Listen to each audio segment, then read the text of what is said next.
firmly believe that our property has the potential to host well in excess of 1 million ounces that have yet to be discovered and subsequently developed and mined.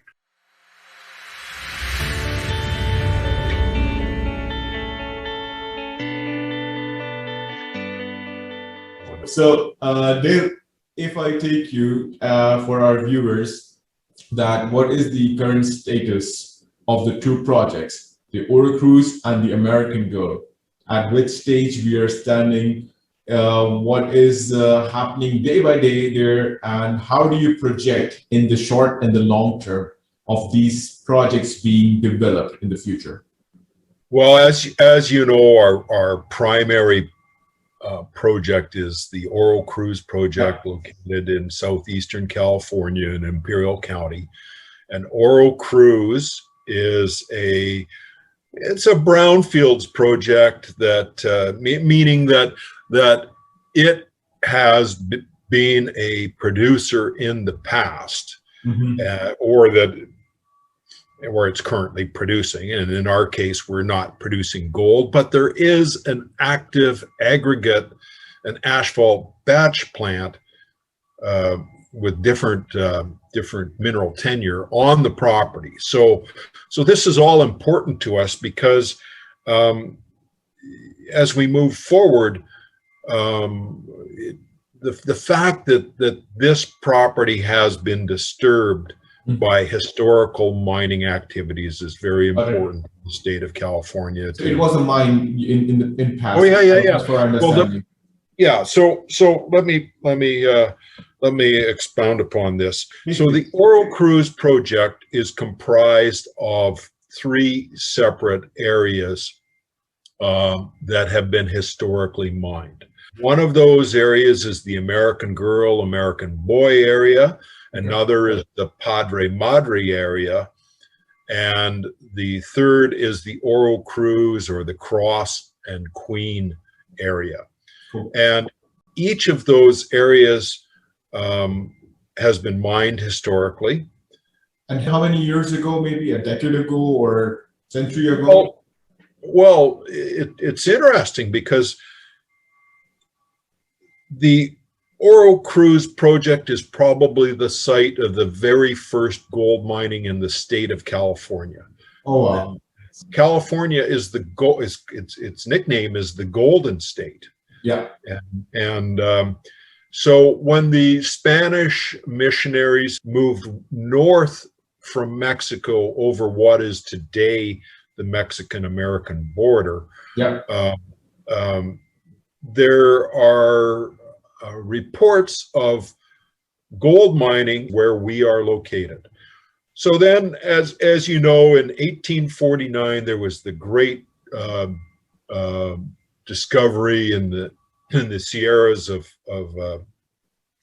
Sierra Nevada mountains of California that resulted in the gold rush, the gold rush of 1849, and that's where California was established as a primary producer of gold in the United States. I'm so fascinated because you have the whole history of the area. So summarizing this for our viewers, so the active project right now for Southern Empire is basically the re-exploration of gold in the same Oro Cruz area, right? And the American Girl area as well. Perfect. And we believe that this area is a very gold endowed area, and it's part of what we as geologists would refer to as the Caborca orogenic gold trend, or the Mojave Sonora trend. It's a belt of rocks that goes from Mexico. It trends to the northwest,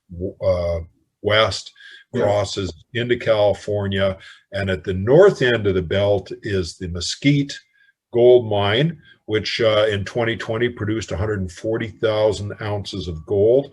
And it's interesting to note that Ross Beatty was involved in this project originally, in our project originally. Well, Ross Beatty, his company, Equinox Gold, now owns the Mesquite gold mine. So Ross Beatty is back in the area again, right?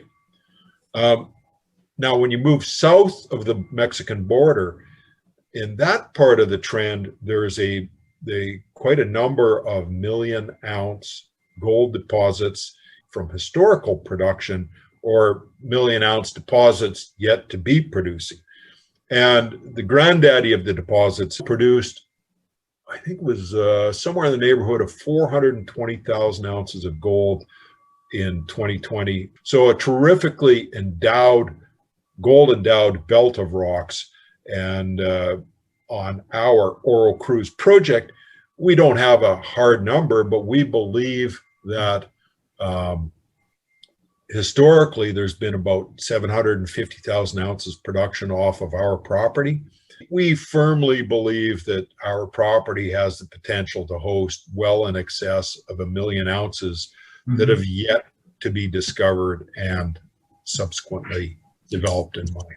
So, and that would be also the long-term planning, but to explore for more gold deposits there and develop it, right? So we're in the process of doing an environmental assessment, and that involves cultural resources as well,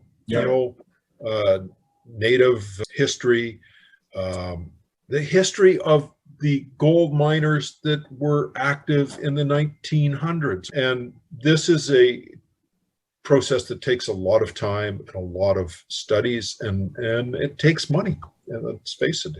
And we have to get all of that in place before we embark upon our major exploration program that we have planned. And what our permitting will allow us to do is we're getting 65 drill pads permitted for the Oro Cruz project. As part of that, we're getting access roads permitted. And we're also getting a mine laydown area in front of the underground portal, or the portal to the underground, permitted as well. And that's very important to us, because as we move forward, we are looking at using the existing underground workings. We need to go underground.